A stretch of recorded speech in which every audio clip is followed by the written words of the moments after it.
నేను డబ్బులు నిజంగా ఇస్తానన్న వీడియోకైతే గుద్దవాళ్ళు సపోర్ట్ చేశారు. దీనమ్మ వాడికి నేను బై హ్యాండ్ నిజంగా ఇస్తే నమ్మలేకపోతున్నాను. నాకు అది మైండ్ దింగుతుంది.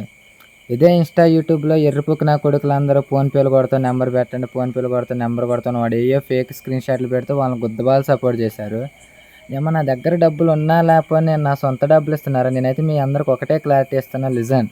ఎవడైతే నాకు యూట్యూబ్లో సబ్స్క్రైబ్ చేసి ఇన్స్టాలో ఫాలో చేశాడో వాళ్ళ ఐడీస్ నేను తీసుకుంటున్నా.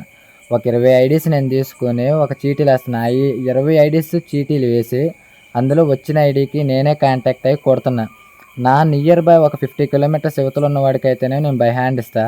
ఎవరైతే దూరంగా ఉన్నారో వాడికి నేను ఫోన్పే చేస్తాను. ఇది మీరు నిజం అనుకున్నా ఫేక్ అనుకున్నా కానీ నాకు నో ప్రాబ్లం. నేనైతే ఇవ్వాలనుకున్నా ఇస్తున్నా. అది నమ్మటం నమ్మకపోవటం మీ ప్రాబ్లం. ఫేక్ నా కొడుకులందరినీ అయితే మీరు నమ్ముకోండి. నేనైతే ఇక్కడ హార్ట్ మీద చేసుకుని మరి చెప్తున్నా, అర్థమైంది. ఈసారి నేను రియల్గా ఇస్తున్నా. అందుకే నాకు ఇంత మాట.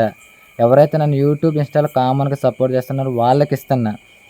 నిజంగా నువ్వు ఒకవేళ నాకు యూట్యూబ్ ఇన్స్టా కామన్గా సపోర్ట్ చేసి నీకు డబ్బులు లేకపోతే నన్ను అడుగు, నేను ఐడి మళ్ళీ చీటీ వేస్తా. వచ్చిందాక వేస్తానే ఉంటాబ్బా. ఎవరిని ఏమైతే వస్తుందో వాళ్ళకైతే నేను రియల్గా డైరెక్ట్గా వెళ్ళేస్తా, లేదంటే ఫోన్పే చేస్తా. ఇక నమ్మటం నమ్మకపోవటం అయితే మీ ఇష్టం. నేనైతే ఈసారి నిజంగా ఇస్తున్నా. వాడికి నేను ఇచ్చా. ఆ పర్సన్ మేము ఎక్కడైతే ఉంటున్నామో ఆ అడ్రస్కి వచ్చి వేరు వేరు నెంబర్ నుంచి మా తెలిసిన వాళ్ళ ద్వారా ఫోన్ చెప్పించాక ఎలాగో ఇవ్వాలనుకుంటున్నాం కదా అని ఈరోజు మేము వాడికి ఇచ్చాం. ఎలాగో మా ఇంటి దాకా మమ్మల్ని ఎత్తుక్కుని వచ్చింది. అని అర్థమైందా? Take care.